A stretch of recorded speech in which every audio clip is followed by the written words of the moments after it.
खबरों के निष्पक्ष विश्लेषण के लिए सब्सक्राइब करें Jantantra TV and press the bell icon. Never miss any update.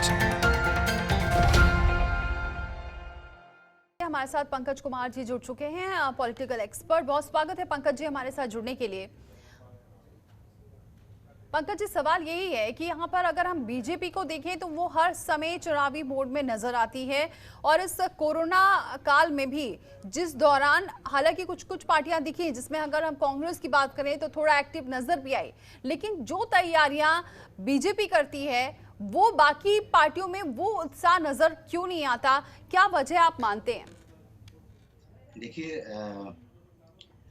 अब अभी अगर आप विपक्ष की किसी भी पार्टियों की तरफ अगर आप देखने की कोशिश करेंगी तो आपको कभी भी उनमें वो तैयारी या वो उत्साह आपको नहीं दिखाई देगा जो आपको बीजेपी में दिखाई दे। जो उसकी जो सबसे बड़ी वजह है वो ये कि पहली बात तो ये कि अगर आप देखें कि कांग्रेस का इतिहास या समाजवादी पार्टी या दूसरी जो क्षेत्रीय पार्टियां हैं उनका इतिहास ये है कि वो लंबे समय तक सत्ता में रहते हुए उन्होंने राजनीति की। अगर हम सिर्फ कांग्रेस की बात करें तो सत्ता में रहते हुए वो अपनी राजनीति की। सत्ता से बाहर रहकर विपक्ष में रहते हुए अपने आप को संयमित करना या संगठित करना या अपने कार्यकर्ताओं को उत्साहित रखना ना, ये परंपरा अभी उनके अंदर में बन नहीं पाई। इसके बनने में वक्त लगेगा ना, इसलिए आप बार बार विपक्ष को आप बहुत बिखरा हुआ या बहुत ही कम उत्साहित या कभी बीच में उठता हुआ फिर नीचे गिरता हुआ, तो उनका एक संक्रमण काल है ना। जब तक वो इससे गुजरेंगे नहीं उसके अंदर में वो बदलाव नहीं आएगा, चाहे हम जितनी भी बड़ी बड़ी फिलॉसफी या थ्योरी दे लें। मगर बीजेपी के साथ एक इम्पॉर्टेंट बात ये है कि 2012 को अगर आप सामने में रखें तो 2012 के उत्तरार्ध से शुरू करें तो इसकी पूरी लड़ाई जो थी वो सत्ता में आने की थी, जबकि उसके पहले एक छोटा कार्यकाल इनका वाजपेयी जी के नेतृत्व में सत्ता में रहने का था। मगर वैसे अगर 2012 से अगर इसको देखें तो इनकी लड़ाई पूरी तरह से सत्ता में आने की थी और अब उनकी लड़ाई सत्ता में बने रहने की। और खास करके इस कोरोना काल में जो कि विपक्ष जो नहीं समझ पाया ना, क्योंकि विपक्ष क्या कर रहा है, विपक्ष ये देखने की कोशिश कर रहा है कि सरकारें ऐसी कोई गलतियां करें, सरकार की नाकामयाबी जो है ना वो उसके सत्ता में आने का या उसके आगे बढ़ने का कारण बनेगा। मगर सरकार विपक्ष की हो या जिसकी भी हो, इस कोरोना काल में जब हम एक वैसा कामगार वर्ग जिसमें कि मजदूर भी था, जिसमें कि शहरों से लेकर आपके घरों में काम करने वालों से लेकर बड़े बड़ी बिल्डिंगें बनाने वाले से लेकर तमाम जो तरह के जो मजदूर थे या जिसको कहते हैं आप प्रोफेशनल वर्कर कह लीजिए, जब इनके सड़कों पर जो सैलाब दिखा वो बीजेपी के लिए बहुत चिंतित होने का कारण है, क्योंकि उसको भी लगता है कि अगर हमें सत्ता में बने रहना है तो ये इतना बड़ा वर्ग जो कभी संगठित होकर कभी सड़कों पर या एक जगह पर किसी जुलूस में नहीं दिखाई दिया था, वो इतना बड़ा वर्ग जो है ना इस संक्रमण काल में, इस कोरोना काल में पीड़ित दिख रहा है ना, तो उसको जरूरी है कि अगर उसको अपने आप को सत्ता में बनाए रखना है ना, तो अभी से न केवल अपने संगठनात्मक कार्य को ध्यान में रखना होगा बल्कि उनके लिए भी बहुत कुछ सोचना होगा। तो इन विपक्ष के लिए तो खोने के लिए बहुत कुछ नहीं है, मगर जो सत्ता पक्ष में है उसके लिए खोने के लिए बहुत कुछ है। वो बहुत कुछ उसका गंवाने की बारी आ सकती है, इसलिए उसकी जद्दोजहद तो जरूरी है भी। अगर वो नहीं करती तो हम लोगों का आश्चर्य होता कि कोई व्यक्ति सत्ता में आने के बाद अपने आप को बनाए रखने के लिए वो सब कुछ नहीं कर रहा है जो उसको करना चाहिए। लेकिन पंकज जी, एक बात और है, क्योंकि आप ये बहुत कुछ बदला भी है इस वक्त अगर हम देखें। पहले तो चलिए ये कहा जाता था कि जो कार्यकर्ता हैं वो ज़मीन पर नहीं जा रहे हैं, लोगों से मिल नहीं रहे हैं, जो बूथ स्तर पर मजबूत नहीं है। अगर हम दोनों पार्टियां, विपक्ष भी देखें और सरकार जो है वो पार्टियां भी देखें, तो यहाँ पर बूथ स्तर पर अभी भी मजबूत करने की कोशिश की जा रही है, जबकि तब जब वर्चुअल रैलियों की तैयारियां भी की जा रही हैं। दूसरी तरफ अगर हम देखें, विपक्ष भी पूरी तरीके से सोशल मीडिया पर ही आ गया है। लेकिन यहाँ पर अगर हम दोनों की कार्यशैली में देखें तो यह अंतर जरूर दिखाई देता है कि अगर वर्चुअल रैली भी की जा रही है तो उससे भी कैसे मजबूत रखना है, कैसे बना के रखना है, आगे कैसे लड़ाई को जीतना है, रणनीति। तो ऐसे में अगर विपक्ष ही मजबूत नहीं होगा और विपक्ष भी इस पर काम नहीं करेगा तो फिर ऐसे कैसे आगे एक जो कहा जाता है एक लोकतांत्रिक जो ढांचा होता है उसे मजबूत होता है, जिसमें विपक्ष की भी एक अहम भूमिका होती है। तो ऐसे तो विपक्ष अहम भूमिका निभा ही नहीं पाएगा अगर इसी तरह सब कुछ चलता रहा तो। देखिए, जिस तरीके से हम विपक्ष को कमजोर कह रहे हैं ना, तो इतना मान लीजिए कि उसके साथ साथ हमारे देश का एक भविष्य भी कहीं ना कहीं जुड़ा हुआ है। हाँ, तो इसमें कहीं कोई संदेह नहीं है कि जब से विपक्ष कमजोर हुआ है तब से हमारे लोकतंत्र का एक हिस्सा भी कमजोर हुआ है ना। ये हम उसे अगर पार्टियों के खांचों से अगर बाहर निकाल कर अगर देखें तो इस लोकतांत्रिक प्रक्रिया में जो चार चीजें होती हैं, एक सत्ता पक्ष, एक विपक्ष, एक मीडिया और एक जुडिशरी ना। तो अगर आप इसको गौर से अगर आप देखें तो चारों तरफ आपको सिर्फ सत्ता पक्ष ही दिखाई देगा ना, और उससे प्रभावित चाहे वो बाकी सारे पक्ष दिखाई देंगे या उससे परास्त दिखाई देंगे। तो ये तो इसमें कहीं कोई संदेह नहीं है कि ये हमारे देश के लिए अच्छी बात नहीं है। गाहे बेगाहे सत्ता पक्ष के भी लोग कहते हैं कि विपक्ष को मजबूत होना चाहिए, मगर क्या वाकई में वो ऐसा चाहते हैं कि एक मजबूत विपक्ष उनके सामने में आए?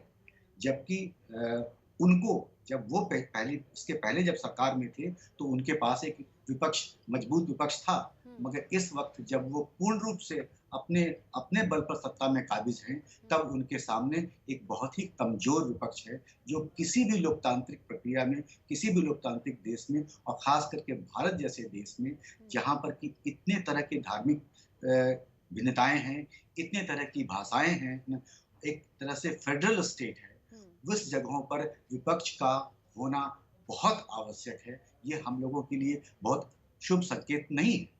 पंकज जी, लेकिन यहाँ पर आपको ऐसा नहीं लगता कि यहाँ पर कहीं ना कहीं अंदर खाने में ही यहाँ पर कमजोर है विपक्ष, इसलिए क्योंकि अगर हम एक तरफ बीजेपी को देखते हैं तो एकजुटता दिखाई देती है, भले ही अंदर से ना हो लेकिन कम से कम बाहरी तौर पर ऐसी एकजुटता दिखाई देती है कि कोई सवाल नहीं उठा सकता। जनता से अगर पूछा जाए तो उसके पास भी कोई वैकल्पिक रास्ता नहीं है बीजेपी या बीजेपी के नेताओं के अलावा। अगर हम विपक्ष की बात करते हैं तो यहाँ पर अगर हम राहुल गांधी को देख लें, अगर हम कांग्रेस की बात करते हैं, इस कोरोना काल में भी राहुल गांधी, प्रियंका और थोड़ा बहुत सोनिया गांधी के अलावा कोई भी ऐसे बड़े नेता या फिर उनके जो कार्यकर्ता इतने मजबूत नहीं दिखाई दिए जो दिखना चाहिए थे। एक अच्छा मौका था लोगों के बीच में जाने का, अपनी बात को रखने का, लेकिन बातों को रखा भी ऐसा जा रहा था कि शायद वो बात जनता तक सीधे पहुंच नहीं रही थी। तो क्या लग रहा है कि विपक्ष कोशिश तो बहुत कर रहा है लेकिन फिर भी अपनी बात जनता तक सीधे नहीं पहुंचा पा रहा?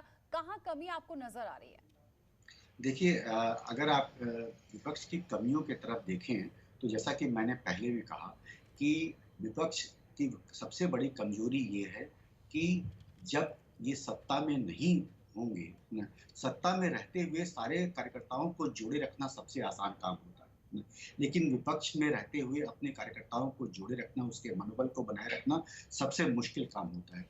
तो वो जो मशक्कत करनी चाहिए थी वो मशक्कत उनके जीवन में नहीं आई उस तरीके से जो अब उनको फेस करना पड़ रहा है। तो इस कमी से अभी ये निकल नहीं पाए हैं, एक बात को ध्यान रखनी चाहिए।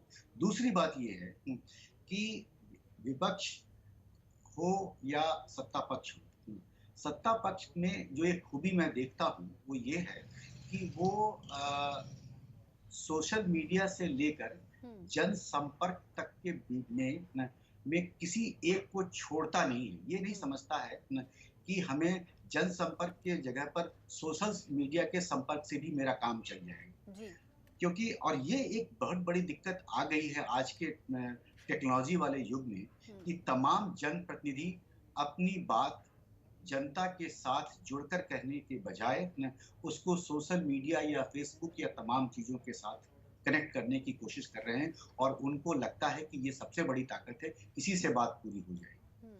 मुझे लगता है कि ये बड़ी भूल वो हर पार्टी या हर नेता कर रहे हैं जो मैन टू मैन मार्किंग को को हटाकर न सोशल मीडिया या इस टेक्नोलॉजी वाले माध्यम से आप किसी के साथ संवाद स्थापित करने की कोशिश कर रहे हैं। हमारे देश की ये परंपरा नहीं है। जनप्रतिनिधियों का सीधा संबंध जनता के साथ रहा है। आप उसको एक अल्टरनेटिव इस पर लाने की कोशिश कर रहे हैं न, तो ये तो काम करेगा नहीं। दूसरा जो हमारे खास करके अगर हम कांग्रेस की बात करें न, तो कांग्रेस में जो सबसे बड़ी दिक्कत ये आ रही है वो मुझे ऐसा लगता है कि कांग्रेस जो है पिछले कुछ वर्षों में 2-3 वर्षों में बहुत सारे ऐसे मौके आए जब इनके नेताओं को सड़कों पे होना चाहिए था। बिल्कुल। यहाँ तक कि इस कोरोना काल में भी न, जहाँ पर आप देखें कि राहुल गांधी या प्रियंका गांधी बहुत बार ट्वीट करते या बोलते या किसी जगहों पर जाते हुए दिख रहे हैं, जबकि उनको इतना बड़ा मौका था न, अगर राजनीतिक पार्टी के हिसाब से अगर आप देखें तो जहां पर इतनी बड़ी जनता सड़कों पे उतर गई न, और सरकार को अपने सारे लॉकडाउन सारे नियमों को हटा करके उनके जाने की, उनके रहने की, उनके खाने की व्यवस्था करनी पड़ी और हर सरकार ये दावा करने लगी जो कल तक दावा कर रही थी कि हमारे बॉर्डर सील हैं, हमारे बॉर्डर सील हैं। वही राज्य सरकारें ये दावा करने लगी कि हम बस दे रहे हैं, हम अपने यहाँ से बस अपने दूसरे बॉर्डर तक आपको पहुँचाने को तैयार हैं, क्योंकि उसे पता है कि ये जो संख्या जो बिखरी हुई थी, अगर ये संगठित होगी तो इतनी बड़ी संख्या है कि उसी से उनका वोट आता है। तो उस जगह पर इस विपक्ष की पार्टियों को तमाम पार्टियों को मैं ये बात कहता हूँ कि उनको सड़कों पे होना चाहिए था। जिस रूप में होना चाहिए था वो दिखाई नहीं दी। एक आधा जगह पर उनके बड़े नेता तो जरूर दिखे, लेकिन अगर आप उत्तर प्रदेश की बात करें तो मुझे किन सड़कों पर मुझे अखिलेश यादव दिखाई दिए या कहाँ पर मुझे दूसरे और मायावती या कोई और दिखाई दी या कांग्रेस के बड़े नेता दिखाई दिए। मैं अगर बगैर किसी का नाम लिए हुए बताऊं तो समाजवादी पार्टी के ही एक बहुत ही महत्वपूर्ण महिला कार्यकर्ता ने कहा कि सर अगर कुछ दिन तक और अगर हम सत्ता से बाहर रहे तो हमें अपने कार्यकर्ताओं को संगठित रखना या उनको उत्साहित रखना बहुत मुश्किल होगा। इसमें कहीं कोई संदेह नहीं। मैंने पहले भी कहा कि अगर आप सत्ता से बाहर होते हैं तो आपको अपने कार्यकर्ताओं के मनोबल को बनाए रखने के लिए उनको इंगेज रखने के लिए आपको सतत प्रयास करते रहना पड़ता है और अगर आप उसमें थोड़ी भी चूक करेंगे तो वो कार्यकर्ता आपका बिखर और ये चूक को देखा भी जा सकता है। अगर हम कोरोना से पहले की बात करें, अगर मार्च की जो मध्य प्रदेश में हुआ वो सबके सामने है कि इस पे अगर ये क्या सही था क्या गलत था इस पर तो नहीं जाएंगे, लेकिन ये जरूर देखेंगे कि बीजेपी बिल्कुल तैयार थी कि हमें कहीं से भी चूक नहीं करनी, जहां हमें सत्ता मिल रही है वहां पर हमको जोर आजमाइश करनी थी और जो कुछ हुआ वो सबके सामने है। ये पूरी प्लानिंग थी जिसके बाद बीजेपी ने मध्य प्रदेश में वापसी की और यहाँ पर कह सकते हैं बाकी पार्टियों के, कांग्रेस की खासतौर से वहां पर कि ये लूप होल था कि आप अपनी ही पार्टी को मजबूत, अपने ही सदस्यों को मजबूत नहीं कर पाए और बिखरती चली गई। क्या लगता है अभी भी वक्त है और भी चुनाव के लिए कि अभी भी अपने नेताओं को एक साथ मिलकर चलें और कम से कम किसी एक की मानी जाए? यहाँ पर जो अलग अलग राय देखने को मिलती है ये नुकसान कर रही है। देखिए ऐसा है कि कोई भी जो पॉलिटिकल चीजें होती हैं उसके पीछे एक थ्योरी भी होता है। तो वैसे तो मैंने देखा पिछले कुछ दिनों में कांग्रेस के काफ़ी बड़े लोग जो हैं काफ़ी बुद्धिजीवियों से बातचीत कर रहे हैं, उनको समझने की कोशिश कर रहे हैं और मुझे उम्मीद है कि उनको ये समझ में बात आ रही होगी कि जो डेमोक्रेसी है उसका जो कैपिटलिज्म हिस्सा जो है वो कहीं ना कहीं एक तरह से चरमरा रहा है और बार बार पूरे वर्ल्ड के लेवल पे सोशलिज्म की डेमोक्रेसी जो है ना वो थोड़ी सी अपना सर उठा रही है। तो छत्तीसगढ़ लेवल पर अगर हम बात करें तो हो तो बहुत कुछ रहा है, घटनाएं बहुत कुछ हो रही हैं, मगर जरूरत है इस वक्त में कांग्रेस के शीर्ष नेताओं को सड़कों पर आने का और सैद्धांतिक तौर पे किसी एक बात को सहमति बनाते हुए जनता के सामने अपने विचार रखने का, क्योंकि अब तक में उनकी क्या नीति है, उनके क्या विचार हैं या वो क्या सोचते हैं। देखिए जब आप कोई घोषणा करते हैं कि आप किसानों का कर्ज माफ कर देंगे या इसको ये कर देंगे या आप कोई खाट रैली या कोई रैली करते हैं तो वो आपके चुनाव पे काम करने का एक तरीका होता है ना। मगर आपको उसके पहले एक विचार देना होता है, लोगों अपने कार्यकर्ताओं के लिए और अपने वोटर के लिए, या उस वोटर के लिए भी जो आपका पहले से बना हुआ है और उसके लिए भी जो बन सकता है। तो आपको पहले अपने विचार देने होंगे और साथ-साथ आपको अपने ग्राउंड लेवल पे एक चुनावी तरीके से, जिसको हम कहते हैं लड़ाई के तौर पे, उसमें आपको बाकी सारी चीज़ों को अपनाना पड़ेगा। जी। और अपने जिन बुद्धिजीवियों के साथ ये लोग कंसल्ट करते हैं, तो उन लोग इनको बता तो ज़रूर रहे हैं कि इस वक़्त में जो डेमोक्रेसी की एक नई परिभाषा निकल कर सामने में आ रही है। आप यूएसए में भी देखें न कि वहाँ भी चुनावी साल है और वहाँ पर किस तरीके से जनता सड़कों पे उतर चुकी है। मगर हर देश का एक अपना सिस्टम होता है, हर देश में लोगों के सड़कों पे आ जाने की अपनी वजह होती हैं न। इस वक़्त लेकिन में हम अगर लोगों हम की बात करें एक मिनट कि यहाँ पर अगर हम भारत की बात करें तो जब तक आप जमीनी तौर पर अपने कार्यकर्ताओं को मजबूत करके नहीं चल रहे हैं, आप आगे नहीं बढ़ सकते। क्या लगता है सर, ये बहुत बड़ा एक मैसेज है और पार्टियों का कि अभी भी वक्त है अपने कार्यकर्ताओं को बूथ स्तर पर मजबूत करें, तभी आगे बढ़ पाएंगी ये पार्टियां, और जमीन पर आना देखिए, बहुत जरूरी है। मुझे लगता है कि हमारी विपक्ष की पार्टियाँ जो हैं ना, वो 2 चीज़ों के इंतज़ार में हैं। वो चाहती हैं कि सरकार की तरफ से कोई ऐसी बड़ी भूल या गलती हो, जी। जो जनता के अंदर आक्रोश पैदा करे। हुँ।